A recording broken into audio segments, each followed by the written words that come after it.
and a very warm welcome to you all to today's edition, number 6, of Lockdown SK 2.0, the original interactive self-isolation talk show, broadcasting to you from our micro streaming studio here on the beautiful island of Corfu in sunny Greece. And as you know by now, we're broadcasting live onto Facebook and YouTube. And should you like what you see or hear, please like us, follow us and share us on Facebook. And if you're watching us on YouTube, please subscribe to our channel. If you're feeling in a particularly generous mood, why not make a donation towards our exorbitant running costs? And to do that, you need to log on to our website, which is www.studiokerkera.com, or else the other website, www.kerkera.live. And as always, I'm very pleased to say we have the help and assistance of our wonderful producer, Claire, who will be answering all your comments on Facebook and taking those elusive calls, if we ever get any, on Skype. And, of course, no show would be quite complete without the master of the controls, the one and only Mr. Thomas Haas. Hello, Thomas, and how are you today? Hello, Adrian, and hello, everybody. I hope everything is all right where you are. We're here with episode 6 of Lockdown, and how quick it goes, huh? 6 days, but news is coming, one news update after another, all day long already, from different areas. So it's quite scary on one side, but quite, stressing on the other, because it's every time before we go on show is a couple of updates just rolling in, and this is, But, hi guys, thanks for logging on, thanks for watching. As you know, the show gonna be packed, and I hope we can get this into our hour, what we always try and mostly succeed. Mostly succeed. But as always, we start off with the update, a little bit about the current corona figures. Yes, there we go. So here, we got them. So this is the update from yesterday, from Wednesday the 11th. We know now perfectly the figures, what it's happening. No, so it's the 11th, Wednesday. Yesterday increased 2,752 new cases. Corfu had 6 of them. Death toll is 43. United Kingdom, 22,950 new cases yesterday. Death toll 595. And the United States, 142,856 new cases. Death toll of 1,431. Poor. Yes, very nasty. Further to those figures, Thomas, again we keep an eye on Thessaloniki here in Greece, and unfortunately yesterday reported 777 cases in Thessaloniki and 635 in Athens, with a further 56 on Crete. We keep an eye on that. In America, Thomas, did you know that they had the highest number of cases ever in the last 24 hours, a staggering 144,000? Yeah. And here's the really nasty figure. They say that as we speak at the moment, there are over 65,368 people in US hospitals with COVID, would you believe? Oh, yeah. That's a nasty figure. That's a nasty figure. Yeah, I know. and the United Kingdom, that's the other thing that stands out. We mentioned yesterday that to catch up after the weekend with only a low death toll of 19 on the Monday, it went up to 500 and something, 535 yesterday, I think it was. Well, the day before. Yesterday it came in at 595. So that figure is going up, and that's nothing to do with the weekend lag, I don't think.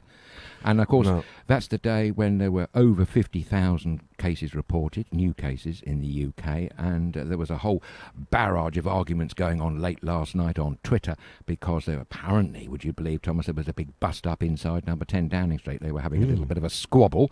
Sounded like a children's party gone wrong. And the Dominic Cummings' close advisor, and indeed a close advisor to Prime Minister Boris Johnson, Lee Cairn, has left. He's resigned. He resigned. He was the Director of Communications at Number 10, and he'd been with Boris Johnson for years. He was leading the Vote Leave campaign a few years back. So it's musical chairs in Downing Street whilst Rome burns, so to speak. I mean, concentrating on all the wrong things, aren't they? Yes, exactly, and that's what the many people on Twitter were very concerned about. They've got this terrible records, very negative records of COVID-19, and all they're worrying about is their blimming jobs. Their blimming jobs. Yeah. I know, it's unbelievable. You know, some don't take this lockdown serious. We're gonna talk about it in our show. Well, let me switch over to the world map. That's the Bing.com COVID location map. This is the tracker. That's what we know so far. And when I just go on to Greece now, is 63,321 cases in total, and it is just exploding. I go over to the United Kingdom. Here, 1,256,725. That's right. That's the total at the moment completely. So it's when... And in Greece, there were total deaths so far of 909, apparently. 909, yeah. Go over here, SK. Yeah, yesterday, 909. I don't know where it's on the map, but Ukraine, yesterday, would you believe, the new president of Ukraine is now in hospital, working from his hospital bed. He's got COVID-19. And the Ukraine reported a staggering number of 11,057 new cases with 198 deaths in just 24 hours. Wow. So as we are on air, it seems to be exploding to the negative in the Ukraine. That would just start a lot before the show again, because there's just news updates coming in one after another. Right. And you prepare, when you have the intro, you speak the intro, and then all of a sudden, just before the intro, you're getting disturbed with things and, what's going on? But that's what's happening, and we try to keep on the ball for you to let you know why I just spoke about the Ukraine. Total cases 489,808. So they actually, I've got 515,755 and 9,422 deaths with 237,399 recovered, which gives a 46% case. See, this how the figures can be about. That's totally. They say updated 51 minutes ago. I got the fatal figure here of 8,947. My figures came in lunchtime from the COVID-19 site, and they are different. Yes, they that's are different, isn't it? Yes. Yeah. So I think it's a little bit slower. They're gonna catch up with it. I mean, over to France. No, 1,865,538 cases in total. That's what they say. I'm sure. Germany, according to me, is 738,094 cases with 12,082 deaths. Yeah. I mean, it is when I go, Good let's go album, over to the way, United States. Yeah. United States here, 10,474,012. And that's the case. And I think it's just running nearly a day behind too with the figures here. Possibly. I think. Well, there's plus 142,083 what they put up. So it's a fatal 1,485, on subject, going back to Greece, on the subject of ICUs and beds in use, apparently, according to the sources of my information, whether this is accurate or not, they reckon there's 1,104 ICU beds in the whole of Greece. At this current moment, only 29% are vacant. Yes, so that's not good, is it? There's COVID beds occupied 335 with 32% vacant. Not good. And the other thing, Thomas, that I'm going to talk about again, because I keep mentioning it, is this recovery rate. Yeah. These figures are all over the place, and I just want to highlight... And most, I don't have them all. Some, I don't have them at all here. Right. Well, on the ones that I've got, Greece apparently, according to my figures, has got about a 36.4% recovered rate, and America at 63%, Russia with 74%, would you believe? Spain's a bit low at 13.5%.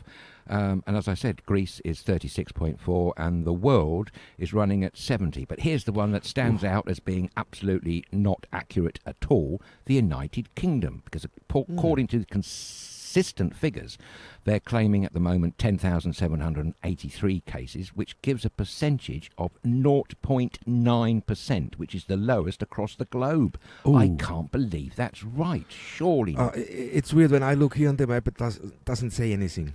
Oh, right, okay. Nothing at all. Well, that helps, doesn't it? Yeah. Even when I go on there now, no, nothing. If you're in the United Kingdom and you have an angle on why the reported figures consistently now from the United Kingdom of recovered cases is so incredibly low, please let us know. We're genuinely curious about this. And it's been the case now for the last week. I've kept a close eye, as they say on that one, and I can't understand why the UK's reported recovery figures are worryingly low. 0.9%, that's a very poor success rate. That's very poor. That's not a lot at all, and not much at all. No, so, it's not. Guys, thank you for tuning in. Thank you for watching Lockdown SK 2.0. And today's question, we went out today with the bowl, and we asked, we were quite cheeky, because we noticed, we noticed today especially, there's a lot going on about Christmas. Yes, would you believe there is? It's funny. So our question, we just ask now, have you put your Xmas decorations up yet?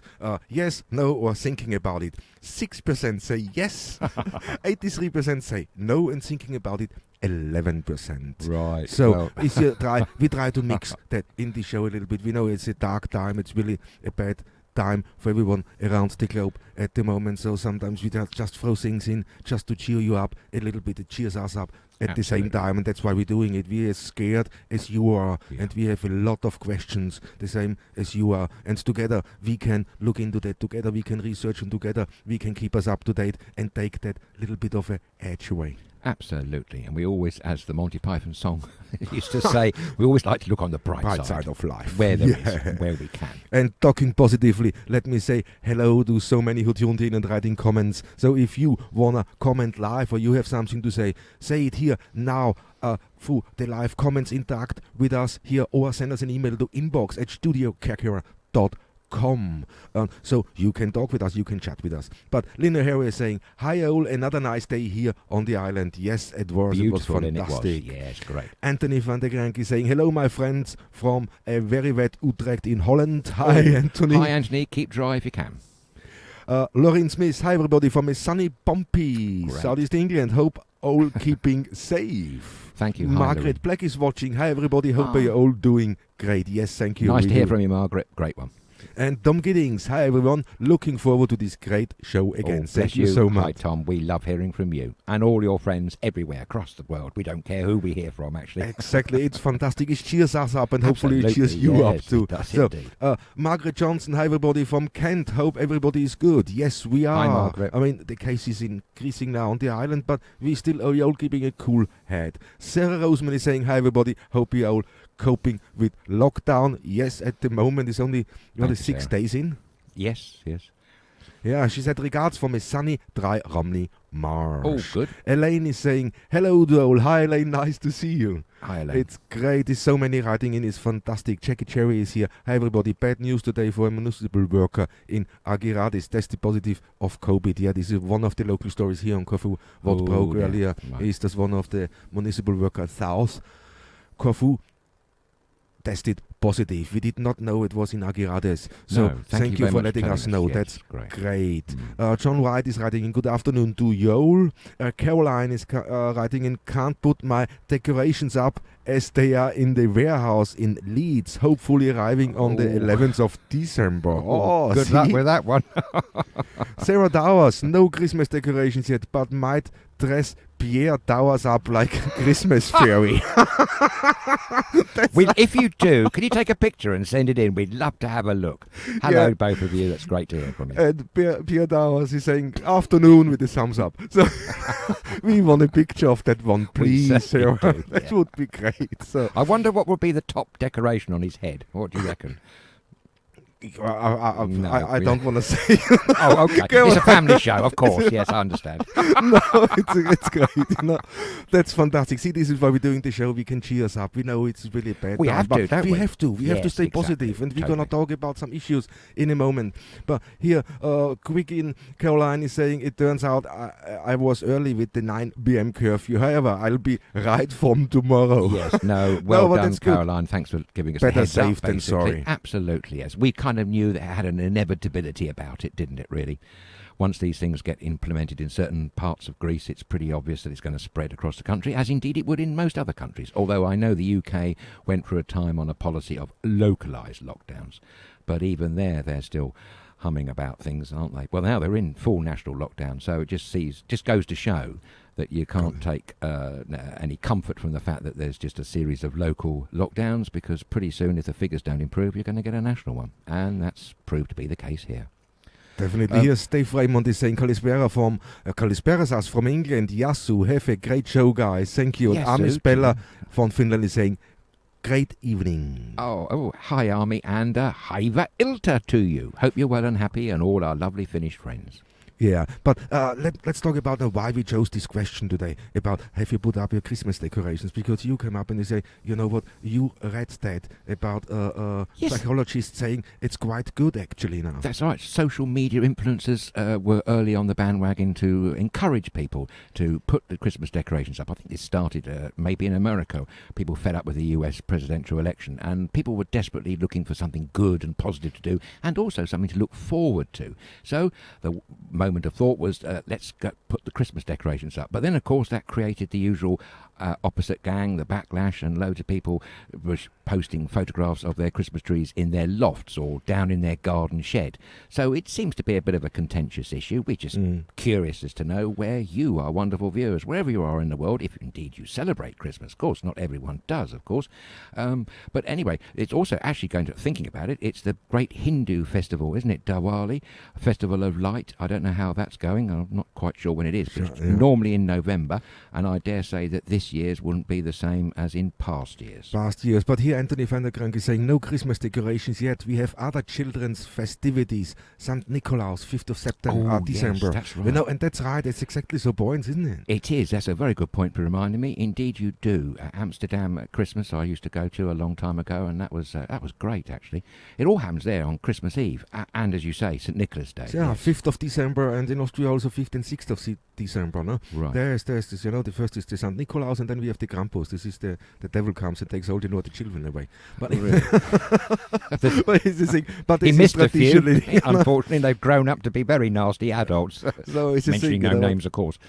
But you know what? If you can run quick, you're safe. That's how it goes right? there. But okay. no, he's right. You know, Yeah. okay, having Christmas early, but we're not having it early, but going in a little bit to the spirit. And if you feel a little bit down about it, and said, okay, I start decorating. Maybe you know, even build something. I do something myself, handmade stuff around, and just get into the mood. But in other countries, St. Nicholas, why not decorate more for that and go? It's really all about how do you spend the time, isn't it? Absolutely. And I For can see lockdown. why people would want to have something nice and pleasurable to take their minds off things. While we're on the subject, Thomas, have you put up your Christmas decorations yet? I'm having a laugh on you. No, not yet. But it jumped into my mind after I saw the post. I said, oh, you can make it really nice. You got time now. Not, you know, no, start early. Every day another light bulb or something. I don't know. Yes, indeed. That's a good one. And I have to say I haven't got my decorations up either. I have to find them first. They're buried somewhere. But anyway, no doubt we will be putting them up more at the appropriate time, I think. But, you know, it pays your money, it takes your choice. It probably is a good idea to have a nice distraction this COVID Christmas as it were, coming up, and this lockdown that most of us around the world are in some form or other. Yeah, one more. Lauren Smith is saying, my first Christmas parcel arrived today. Wow. Do I peek or hide it away? Oh. Peek and then hide it. I would err on the side of caution and go for hiding it. You've got something nice to look forward to, haven't you? And be a nice Christmas surprise. It might be, I do remember being told as a child that it was exceedingly unlucky to go peeking around Christmas presents before the big day. Yeah, man, John Wright is writing and saying, no decorations here. I have enough trouble putting up wallpaper. I know what you mean on that one. Absolutely. God, blimey, yeah. Just to cheer us all up. That's great, guys. We're getting so many things in. Keep it coming. Christopher Dabana is saying, in the UK, it's a mockdown, not a lockdown. That's a very good point, Chris. Oh, you're very witty there. It's a great line, Chris. But good guys, are straight into the first thing. What we want to talk about is the behavior through lockdown. Thank you. Excellent cue into the scene, by the way, Chris. Brilliant lead in. But it is. Why we spoke earlier about that. We always speak before the show a little bit and throughout the day. We have a chat, don't we? You know what? This is the behavior where you came out with the story where I say, wow, you know, it's I was moved I got one because I saw some television footage last night, courtesy of Russian Today, filmed on the streets of Manchester and Liverpool in the northwest of England, United Kingdom. And I have to say, Thomas, I was absolutely horrified. There were hundreds. I couldn't begin to count. Actually, it could be thousands. Very angry crowd.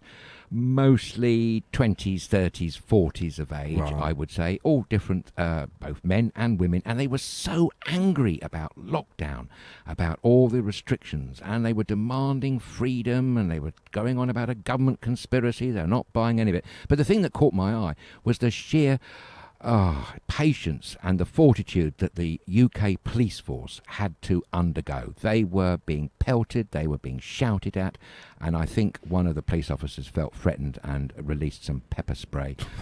Yes, and that didn't go down too well. But, you know, I was thinking, all those police being abused, basically the police were being abused, when they could be doing much more important things across the country and not trying to quell an illegal demonstration, because, come on, we all know that large crowd gatherings are no-no during lockdown, and I just don't understand the mentality of these COVID and mask deniers. So we say again, if you have grave misgivings of the COVID crisis and you're an anti-mask brigade member, please drop us a line, write in, or better still, phone us here at the studio. And if you want to do it anonymously, please do, writing an email to inbox@studiokirkra.com, because we'd really like to understand what it is that drives you to not only think that, but actually vocalise it, and thereby try and encourage other people to see it as nothing more than a government or a media conspiracy, because we all here at Studio Kirkra are implacably opposed to that idea. And I repeat again for the third day running about I can't understand how a TV personality, journalist from the United States of America, who's trying to run for Mayor of London campaign next year, is running on an anti-lockdown, anti-mask ticket, backed up by that king of conspiracy theorists in the UK, David Icke. You know, I mention him again because there were placards in this crowd, and I think it was in Liverpool, going on about lizards, and that's a direct reference to Mr. Icke, because if you may remember, many years ago he claimed that the royal family in the United Kingdom were nothing more than a bunch of real-life lizards. Where he got such a theory from, I will never know. Yeah, I don't know, man. But when we're talking here, you spoke about the police now. Now the police has to be out there. Tom Giddings is saying police putting themselves and their family at risk of COVID. Lock them up. Yes. You see, there's this disturbance. But what gets me, I saw this on BBC News today. You don't see that where the party, where the police has a hard time to control people of staying at home. You don't see anything. But the first thing they posted today is when one of the police officers misbehaves, that video goes instantly up. That's a good point. And today on the BBC News they put one up from a police officer, a little bit heavy-handed with the person. But you know what? Don't forget, they scared at the same time. They run around. Absolutely. They can contract COVID at any time. With all the people they have to check, to control, and you're not making it easy for them.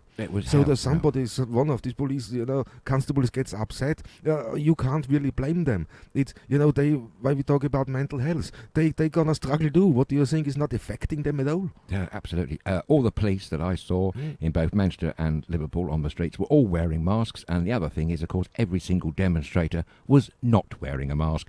And the other thing, of course, they were getting so up close and personal to the police officers, so there was no social distancing going on. So, of course, natural reaction for a policeman is to recoil back from a potential COVID spreader, but they couldn't. It's their job to stand the line, hold the line, and to prevent further outbreaks of violence. I don't think there was not the easy environment to work in now. No, so, it's appalling, and you couldn't really call it a peaceful protest. No, it wasn't. exactly. They were extremely noisy, loud, and a very angry mob. And here, Lorraine Smith is saying people have the right to their beliefs, and I respect that, but they should equally respect mine, surely. See, that's it's perfect. Yeah. This is exactly how it is. But we said with the level of aggressiveness, what's happened in what goes up, and we haven't seen it for quite a long time, actually, in the United Kingdom. I think the last time it was poll tax riots, and that's years ago. Maybe there was a bit about that shooting of that man in London, the Tottenham riots and all of that. But this is a growing, sort of worrying me, Thomas, it seems to be a growing national campaign in the United Kingdom. And I think, I keep saying, it's being led by conspiracy theorists like David Icke and Brian Rose from London Real. These are fringe TV channels, but they are absolutely peddling this anti-mask twaddle.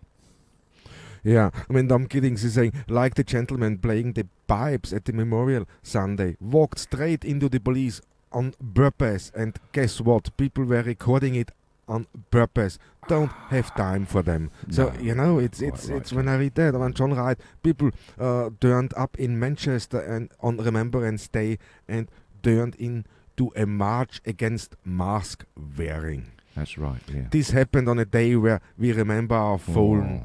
They were an absolute disgrace. Well said. Absolutely, very well said. And of course, we must not forget that the fact that so many poor people in the First World War suffered from the dreadful effects of mustard gas, and they had to wear masks. They had to wear masks. I mean, life and death, and many came back seriously injured for the rest of their lives. Both wars were absolutely horrific. I personally think the First World War was absolutely diabolical, quite frankly. It's And what was it all about? Can anyone really concisely tell us what was the main reason for the First World War happening? Perhaps to some extent we can understand the second. Don't we? But the first. But every war we forget what it was about. Yes, Yes, Isn't extraordinary, that funny? isn't it? It is funny, yes. And now there would be loads of people trying to whip up another war against masks and lockdowns. I mean, we say again, the only reason that these measures are in place are actually to protect you, the ordinary citizen, from harm, and of course your fellow citizens around you, because we don't know our genetic makeup. We don't know who's more susceptible or not to catching COVID-19. And then don't forget, if you were unlucky to catch it, how bad it's going to affect you. Every person is different, particularly with their internal chemistry. It's a Russian roulette game, and do you really want to play Russian roulette with COVID-19? Exactly, I don't think that's so. it. We're going to show you much more on this show, because we're going to show you a fantastic group. And when you log onto this group and have a look there, that's an eye-opener, I tell you that. That's coming up very shortly. But here, from Caroline, she said a coach went from Cumbria to Manchester yesterday to this demonstration. They have been fined, and the coach company have been referred to the traffic commission and may lose their license. Yes, thank you very much for telling us that, Caroline. That's great, we wouldn't have known that otherwise. Brilliant. You see, this is fantastic. Lockdown SK 2.0. This is the platform to share all your views and observations. And there's a very good observation from Caroline. So you're all becoming mini journalists, actually.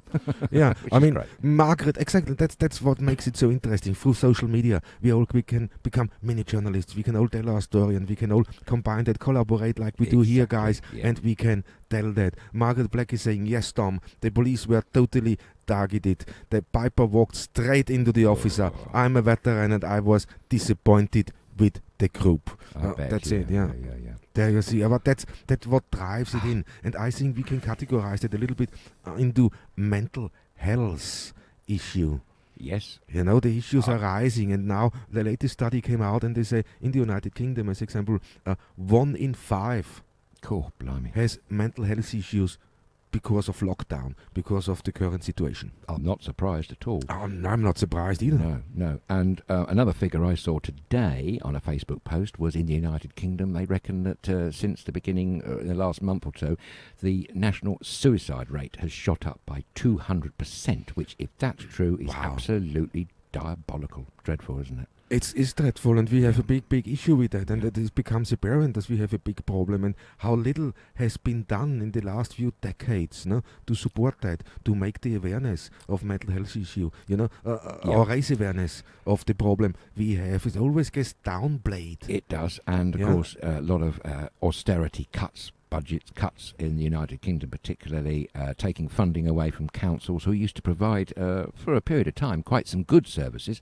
They've all gone.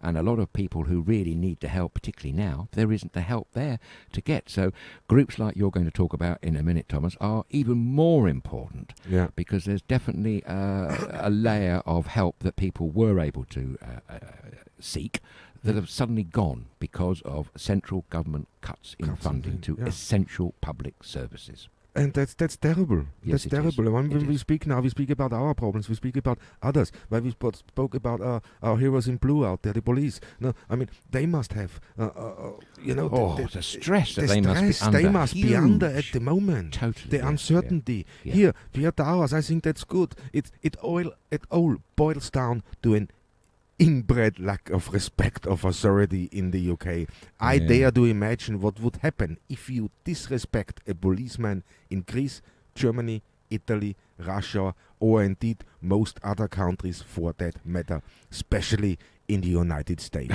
Yes, especially in the United States, and you're absolutely right, Pierre. We're picking up what you're saying there. Totally. I don't think they all carry guns anyway. I don't think you'd be hanging around for long, quite frankly. Man, they're all not threatening. They're carrying guns, but they're still not coming across threatening. But you mess around with them, they come down on you. What you experience in the United Kingdom, that's very, very lenient.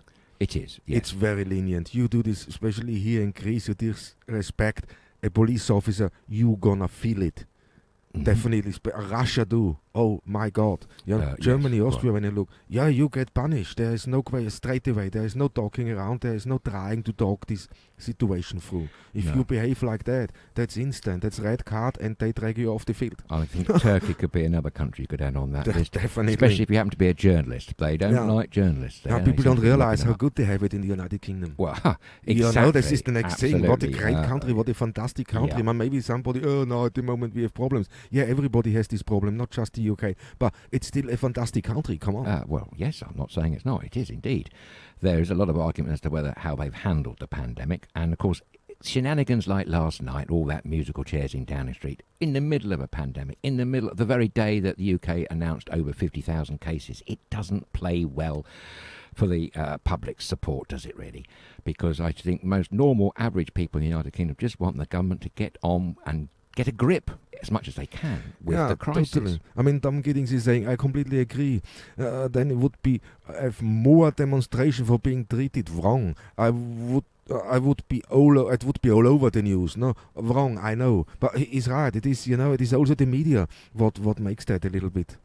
You know what I mean? Yes, although when I see that today about the police officer, only because he was a little bit rough with the guy, but at the same time, in the voice of the guy was sitting in the car, you could hear he was teasing him. Oh yes. Some people's behaviour is appalling, isn't it? Absolutely, yeah. I don't think actually the anti-COVID mob demonstrations was particularly widely reported in UK media. I'm saying I saw these photographs, video film from Russia Today, of all channels. Except that's what I say. Yes. Russia, you saw this on Russia Today. Exactly. And what you show in the UK was exactly the opposite. Yes. You know how the police behaves towards the public. Yeah. And getting the police officers down. Yeah, well, and then you go to a foreign television station, they show the real stuff, what's happened. So and there's no way that film was fake. No way. No, of course not. It was totally genuine. And RTTV, they're not putting fake thing up. They Manchester and Liverpool, that was, Thomas. And there were hundreds and hundreds. Probably a few small number of thousands actually involved. Dreadful. Yes, it is. But let me go over here because I said to you guys we're gonna have a look into a group today. And the group I chose to look in, and I just have to scroll up because it's a fantastic group. We joined that yesterday and have a look. This is for all the people out there now who say, that's not real. Yeah, go on to this COVID-19 support group on Facebook. It's a private group you have to join, but it's not a problem. I went through and I declared myself, we're a media organization and we maybe show some of the stuff, or we're gonna ask people for their comments. Yeah. So, but we always declare ourselves who we are. But it's great, and they accepted that. So go on and have a look because the stories you find on there are incredible, man. I bet they're heart-wrenching. They hard. Some of them are really, really heartbreaking. I'm sure they are. When I go on here, here he put up, this is from American side, comes from New York, but it's globally, and they also have a British moderator on this page. Yeah, but when you go through, just go through. I don't want to start reading because it really it makes you sad when you go thing. But I'm a scientist that has recovered from COVID-19 and long haulers. I'm also part of several studies. Here's my success story that I'm being published as part of one of the studies. So there's stuff, there's people coming in, but there's also private things. When I just scroll down, where people cope. Here, as example. Yeah, prayers needed, please. 5 days since onset of symptoms. Today is worse. The worst day so far. I'm scared.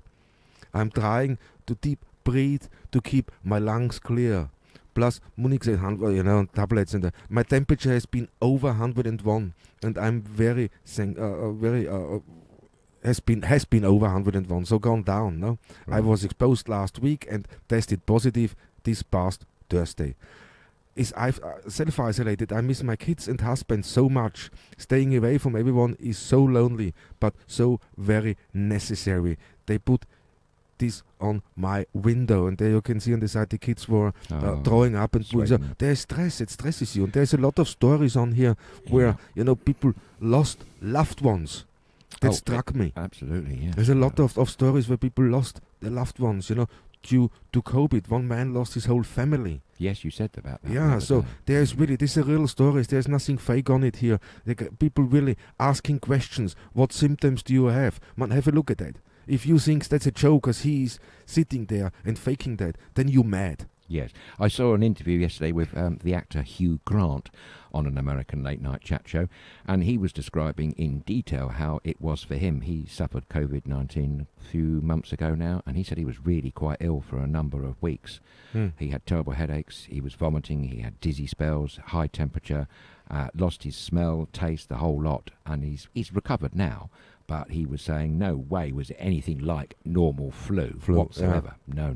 Yeah, and there you can read this stuff here also on this group. I mean, there's normal questions in there. What does everybody use to sanitize furnitures and wood furnitures? I want to make sure I use the right stuff. See, there are so helpful things question. In there, and people are quick throwing answers at you. And that's why I think you can let this out. Don't drag it in. If you can't speak to somebody, write the post. Go in there, write the post. I have COVID, I'm afraid. I want to ask a question. Do you have that? Did this symptom also affected you? Tell me about it. What can I expect? And that's, I think that helps a lot. So this group is fantastic. You see, it's based in New York, but when I just, I scroll, quick up there. Here we go. It's the COVID-19 support group. Have a look. There's over 38,000 members in this group. Yes, I noticed that. It's quite a large membership. It's quite a large membership, and it is growing on a daily basis. So if you really think it's not true, have a read. These are honest stories of people, and some are really heartbreaking. Yes, New York, the mayor has warned that it's on the cusp. They could have a massive new lockdown any day soon because the second wave is really affecting New York in a very bad way right now. New York was one of the worst early hit places. I think it was second only after Seattle. So they had a terrible time of it in the early days of lockdown back in March and April. Things got a little bit better for them, but now he's warning lockdown 2.0 could come back all over New York, which would be very depressing for the American nation. That would be, this is especially, great city. New York got hit the first wave very yes, bad. Yeah. And now again it's... and the other thing was President Trump never gave them the funding that they should have had. He held back essential PPE and all the rest of it just because he didn't like the mayor, different political party. Unbelievable, isn't it, Yeah, but there's a good thing about Trump, yeah. In a couple of months, you can say to him, Mr. Trump. Yes. Well, I wouldn't be so polite myself. I'm not going to call him Mr. Mind you, he's welcome to his right of reply, and if he wishes to choose in to join us here on the program, we'd love to talk to him. Yes. Funny, man. I'm just going to call him Trump, actually. Why not? So it's a thing. It would be Trump talking to an Englishman and an Austrian. That's gonna go well, mate. So we could have a foursome and bring in the F word. What you want to give him somebody on his side. You put on his side Farage. Yes, absolutely. They're very chummy. Yes, we would indeed. Wow, my God. What a thought. Hey, and our viewers probably do. The comments would come in. They wouldn't stop. I tell you that. Whoa. No. Okay. We're always ever hopeful here, But here's a good comment from Sally Roberts coming and saying, you really never know. There is a lockdown here. More traffic on the road than normal. Big shops open, garden centers, etc. Only difference being pubs and restaurants are closed. So different from last time. And you're totally right. Thank you, Sally. We spoke about it. We did. And because we've heard we from said others, haven't we? The first lockdown were much stricter. Were much quicker, strict and more organized. And now the second lockdown seems all over the place. Absolutely. I've heard from many people in the United Kingdom saying there are, if not the same, if not more cars on the road than a normal day. Never mind about lockdowns. Maybe some of them are the anti-mask brigade or the anti-lockdown brigade. I have no idea. It's if you are one of those, though, do let us know why it is you are anti-mask, why you are anti-lockdown, because we don't understand the rationale of your way of thinking. Of course, you're entitled to your opinion. Everybody is.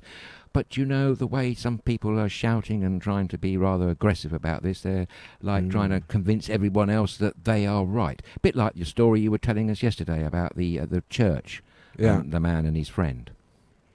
What you can so quickly. This is why I said the whole situation is so volatile at the moment. It is. There's so much going on. Tinderbox dry. It's a tinderbox dry, exactly. That's what it is. So we have to be really careful on one side what we say and how we engage with people. But you're totally right.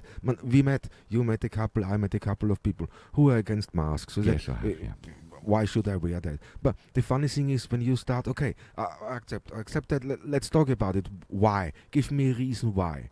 And the only thing they can come out with, this COVID is all bollocks. Okay, this is one. What else? Long pause. Then they just look at you. So you saying this COVID, this whole thing is all bollocks. Why? Where do you get your information from? Because I don't have that information. I would be interested in that.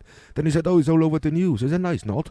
Well, funnily enough, yes, you're right, it's not. But it's not. Thomas, did you know, yesterday I saw something that really alarmed me from an astute commentator of American affairs. He reckons that over 50% of all Facebook current popular posts are conspiracist theories and anti-mask, anti-lockdown, and basically anti the whole pandemic. Over 50%. Over 50%. Yeah, that's what he reckons. He's an astute commentator named Farron Cousins. You can catch him on YouTube.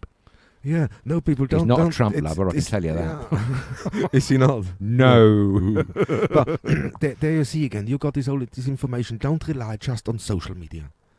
Okay, I know we're broadcasting on social media and we try to give you really the most accurate information. That's one of the reasons why, isn't it? To try and address the balance. The balance, because it is so out of balance when you look. The most of the posts we see, we can disregard. We don't want to talk about because we know it's not real or it is exaggerated to such an extent. Where I say, no, you know what? Come on, I know it's bad, but it's not that bad. But that with the anti-mask, there is nothing going on. There is no COVID. This is all a government conspiracy. They're trying to cull us down, and then don't take that. Isn't it Go funny? to trusted news station. You got the BBC there. Absolutely, You got Euronews there. You got CNN there. You got Reuters news agency there. Very good agency. There is exactly what very good. Reuters are fantastic. Have a look at them. When they bring something, you know that is so researched because they put these news editors, put on a daily base their neck on the line because they have to scrutinize everything they're getting in. They have to double check and triple check. They have to research and make sure what they release is the truth, or they can verify that. That's important. If they don't, they get into a lot of trouble. They work, they get sacked, they get never a job again. You know how it's very, very strict. Yes, absolutely. And it's only a few months ago that these anti-masks, anti-lockdown people were saying, it's all about 5G. That seems to have gone off the equation at the moment, doesn't it? They're not talking about that one at the moment. Now it's other things. So it's a fluid situation with them and all of it's negative. But we don't cut any ice with us on that one, I'm afraid. No, see, Army, when we said how it impacts you, Army said it's going to impact her. Well, maybe I don't see my daughter this Christmas because of COVID. Yes. So, this is an impact, and that's mentally, of course, it's going. And this is hard because it's your child, no? It's your little girl. Doesn't matter how big she grown. It's always the same. So, this is some mental stress. There were quite a few of our viewers actually living here on Corfu who have said exactly what you've just said, Army, that they won't get to see their daughter. There was a lady the other day who hasn't seen her daughter for over a year. It was all going to be a big family celebration on Corfu for Christmas, but it's all cancelled. It's all cancelled. It's all gone. Terribly Jacqueline Connor is saying, hi, guys. Hi. Hi, Jacqueline. Thanks for watching. She's writing in, yes, I'm fed up with all these conspiracy theories. I think it's depressing. It is. And it is. And worrying, I think, And worrying. Yeah. But I think the social media sites like Facebook and others should do a little bit more to get rid of these stories. Absolutely. I think they're doing things, but only what not profits them. Yes, and that's how it crystallizes at the moment. When you look what you're implementing now, it's just profiting you. That's it. It's not profiting the people who use your system. No, and someone pointed out that one of the reasons for that is because if they removed the 50% of these fake conspiracy theorists, that would drastically reduce their traffic and therefore their advertising revenue. Perhaps there needs to be a little bit more of a moral look. What's happened to their Director of International Affairs, Nick Clegg? Why isn't he doing a little bit more about that? Just a question, don't know the answer. Maybe you do. If you know anything about that, let us know. Yeah, and Tom Giddings is writing in saying, one thing I have noticed, when the COVID first hit, there were lots of advertising from the government about COVID, making people aware, even though most of us were aware. I feel people need reminding. They seem to be getting less and less. I can't remember the last one I have seen. That's a good point. Good point. Very good point. That's and a you're good point. absolutely He's right. Yes, yeah, I'm aware totally of right. what you've just said. Maybe they spent all their spare money on putting it into their cronies' back pockets as commissions for all these spurious PPE contracts that are now way over the £1 billion mark. Yeah, and unnecessary PR. Oh yes, 670,000 for the 3 PR guys that are related in some way to Dominic Cummings. It's all comes to Cummings, isn't it? Yes, he can definitely come on the programme while we're talking about it. Yes, if you've got a line to Dominic Cummings, why not encourage him to give us a ring on live on Skype here at Lockdown SK 2.0 and argue his case. It's only fair that he has a right of reply. After all, he is the man that's allegedly behind the Prime Minister running the country, so let's hear it from him, right from the gentleman's mouth himself. And then we can have a jolly good debate about it, can't we, Thomas? Actually, spin into agree to disagree, although I don't think we're going to agree on I want to see that one, man. I want to see. Let me say hello to Leon Chegger, Hi, Jojo. Leon and Jojo. Hi, it's great to see you. Thanks for tuning back in. They're fantastic. It's great. We met them on their travels in the summer when we didn't have lockdown and we were all a little bit out and about being careful at Cassiope, this wonderful place on the northeast of this beautiful island, and they have been great viewers ever since lockdown. Those days are a long time ago now, but yes, Leon and Jojo, I hope you're doing well. Stay safe and keep happy. Jacqueline Conner saying, yes, exactly, right, put money into their rich cronies' pockets. Yeah, dreadful, that's Jacqueline. Dreadful, totally. I never. Every day you hear something alarming. It's extraordinary, and it's taking the focus away of the real issue, which is fighting the pandemic. Fighting the pandemic, exactly. They've got to worry about the economy as well. And on the subject of economies, they said that there was some good news today in the UK economy, but I don't know. It's short-lived. Apparently the UK economy returned to growth. Record growth, would you believe, of 15.5% in the July to September period. But, of course, it's still 8.2% smaller than a similar period before COVID. And those figures came from the Office of National Statistics. But at the same time, here's the bad news. Nhs Waiting List in the UK, since COVID began, apparently there's 140,000 waiting over a year for routine procedures. Now, that's a very worrying That's and a high number, figure, isn't it? Yes, it is, yes. One bit of good news, though, on a COVID news, which is hard to relate to, really, but the Royal Derby Hospital and an Australian nurse who happens to be working there has devised a rather clever way of segregating, as people turn up to hospitals and no one knows whether they're COVID-19 positive or not. So, and there's that wait. They've been admitted to hospital, they haven't had the results back from their COVID test, so this nurse has devised a portable shielding unit, as it were. It's called a ready room, and it's erected in just 5 minutes, and there are now 25 ready rooms in operation, and it's all stored in a compact wheeled cart. It doesn't take up much room, and it's all hermetically sealed. So that's one good thing. Maybe that will be rolled out to other hospitals. That's the Royal Derby in the United Kingdom. Oh, that's a great one. It is a good one, isn't it? See, yes. there's ingenuity happening Exactly. in crises like that, and this is carrying on, and that's where the government should look and support, because I think that can become not just now, but also in future very helpful in certain situations. Totally, yeah. But here I'm getting a lot of messages in. You got something else? Well, I was going to get back to a story that we read the other day about Brazil and China. China, Sinovac had stopped its trials of its vaccination for COVID-19 in Brazil.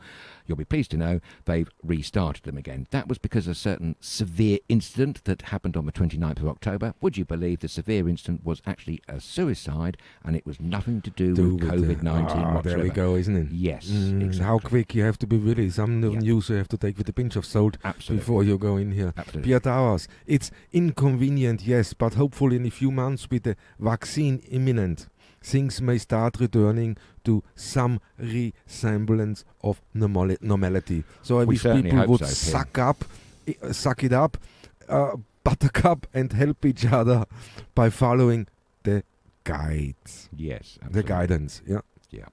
That's sorry, I just had to get that out because it's so much coming in, guys. Thank you so much about that. It's great you taking part. Take part more. Let us know. And just to remind you quickly, we got our poll of today, and we spoke about because we saw that social media exploding with some Christmas tree pictures, and even my city, man. I have to say, I saw Graz. They put the Christmas tree up already. Really? Yeah, I was shocked, man. I was really shocked. The big one on the main square next to the mayor's house. It's. I'm gonna get a picture. I'm gonna show you that in another show. But to our vote, we ask: have you put your Christmas decorations up? No. Yes, 3%. No, 86%. And thinking about it, 11%. Right. Well, the 11s have stayed the same. Thinking about it. Good one. I think we're answering number B on that one. Number 2, aren't we? Number 2. No. Yes. I'm thinking about it, mate. Yeah, well, I'm going to do it nearer the time. I don't see there's any point at the moment. But anyway, it's a nice thought for those that do. I mean, yeah, it's great. I'm not knocking it. Just a couple of points about vaccines. The AstraZeneca Oxford University vaccination trial has also resumed. You may remember a few weeks ago they temporarily suspended that. That's now up and running back in Brazil. And also Russia assures us that they're very close to getting a vaccine that's effective. I don't know any more than that, so we'll keep you posted about that. And Dr. Fauci, the medical expert in America, he was trumpeting, no pun intended, he was trumpeting a completely different manufacturer to Pfizer. I can't remember the name of it, I do apologise. They are working and they're progressing well in phase 3 clinical trials. So, I heard there's a few trials out there now who don't make a lot of wind about themselves, but they're quite successful.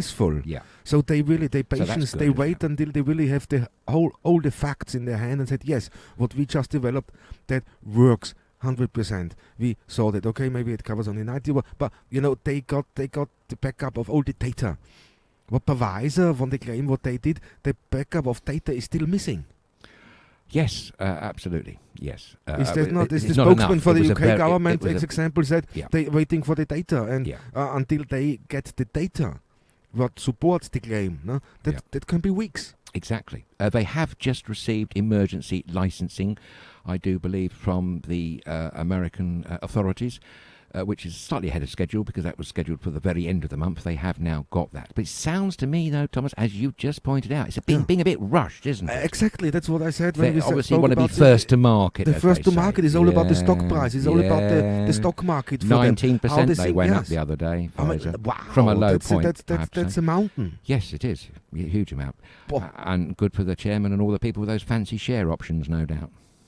So now it's really been, I really, I would really... You're getting steamed up here, I can feel it. I know, but I would really, I would love now for somebody from another laboratory to come out and say, hey, here's the documentation, here's the vaccines. Yes, quite. Our work's the same, 90% success rate, but here, this is the trial, what we did, we done this all like we should do. Here's the paperwork, boom, and just blow this Pfizer out of the water. Absolutely, here to that one. But don't forget, the 90% success rate was only on a very limited number of patients. They had 43,500, and I think we're only talking of a handful of people who actually were involved in that 90%. Exactly. It was about less than 100. It was 90 people. So exactly. So we are premature to be calling Pfizer's and BioNTech as well. It's a collaborative venture with the German pharmaceutical firm.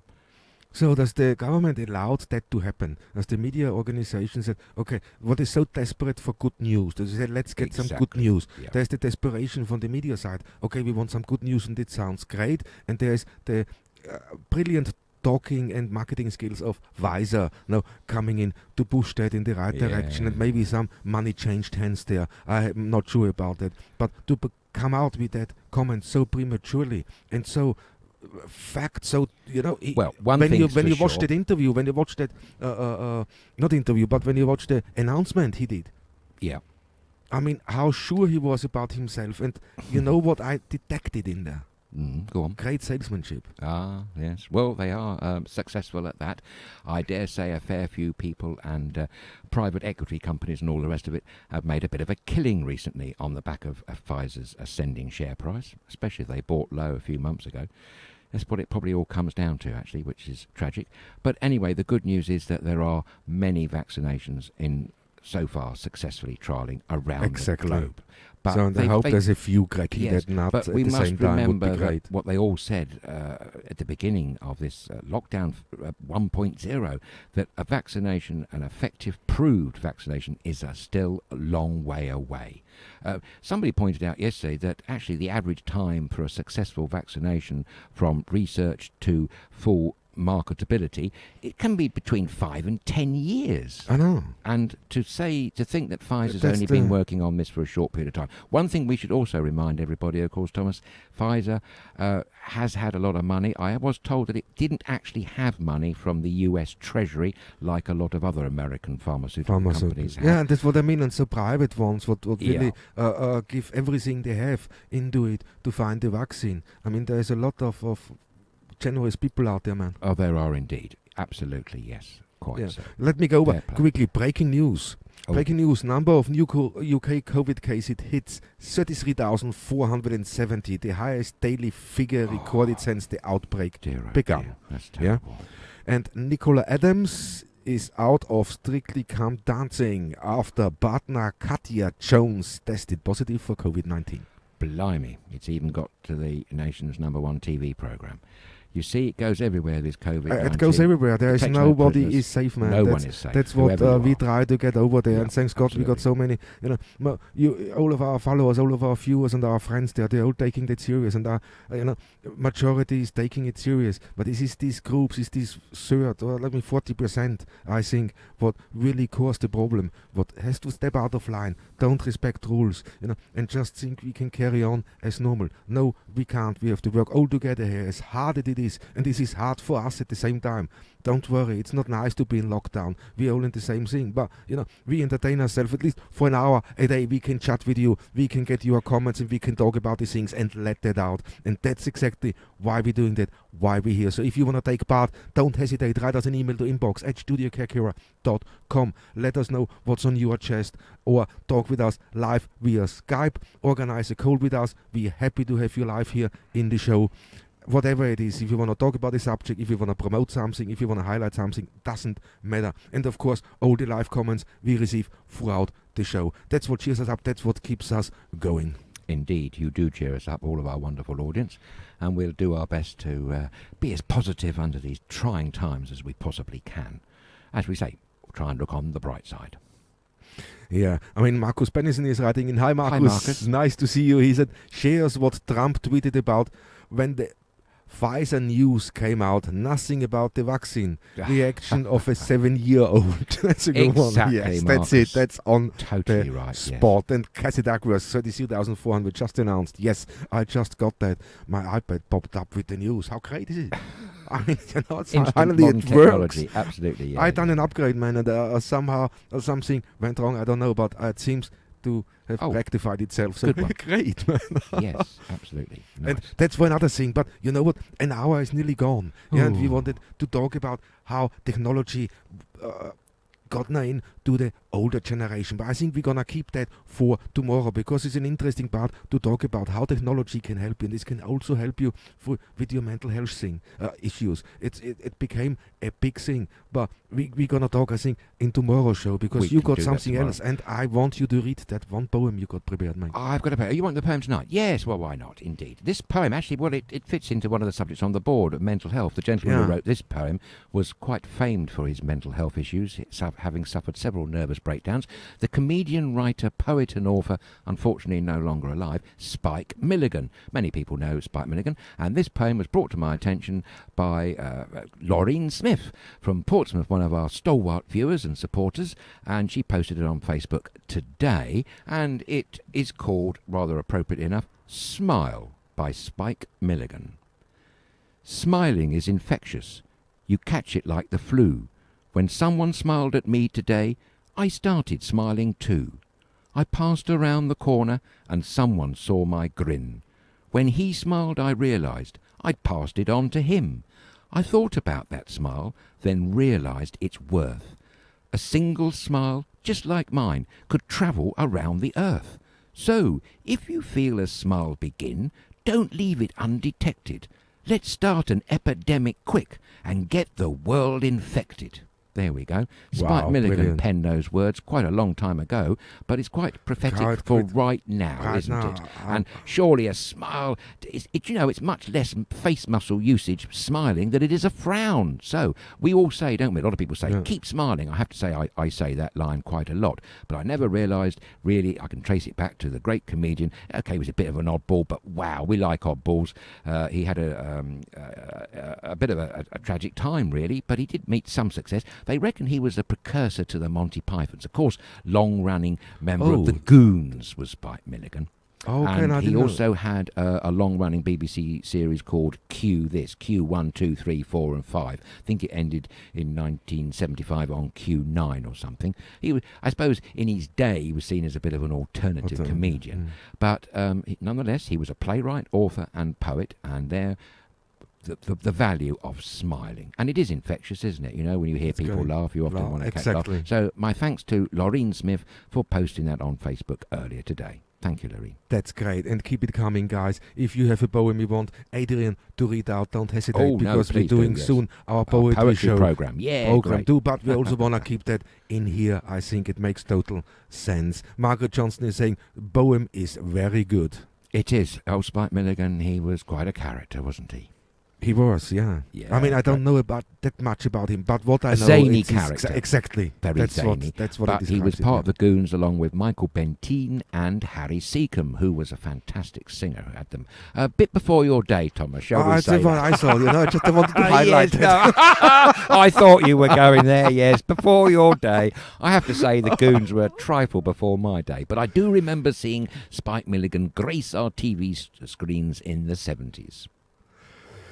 Yeah, and Jacqueline Connor is saying, yes, I've heard that poem before, and that's the sad thing now, when you wear a mask, you lose your smile. Very good point. But I saw masks where smileys on it. Nice. So maybe you get one of them. Yes. I saw it today in one of the news programs when they interviewed the lady. Oh, really? And she got a yellow mask with a smiley over her face. So why not? That would be a thing. But you can sometimes see the smile in people's eyes. Perhaps we've got to look for the eyes now. It's all about the eyes. The eyes have it, don't you think? You can see in the eye, Thomas? No? Yeah. No, they're going to do No, you're not having that one. You're not buying that one. I don't know. I think Pierre Towers is saying, I have a poem, but it's a bit rude. Oh, is it? We'll do an adult version, Pierre. Don't hold back. Share it with us. You can always slide it into... I shouldn't say that. But anyway, put it in the inbox at studiokirkara.com and we'll have a chuckle over it, no doubt.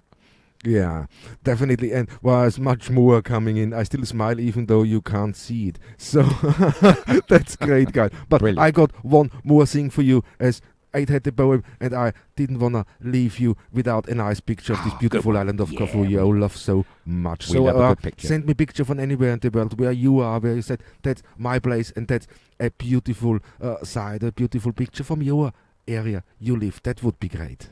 But here today, that comes in, and that's from Heather Skinner from Mesongi Beach, Moretica Mesongi Beach, down today. And look at that, that's how it looked today here on Corfu. Thank you, Heather, very much indeed. That's beautiful, isn't it? We did a live broadcast from Mesongi, didn't we? Not so long ago, and that was a great, great place. Great, fantastic place. Unlocked SK, that was in that series. Unlocked, and we done it in the just by the river inlet, where the boats come.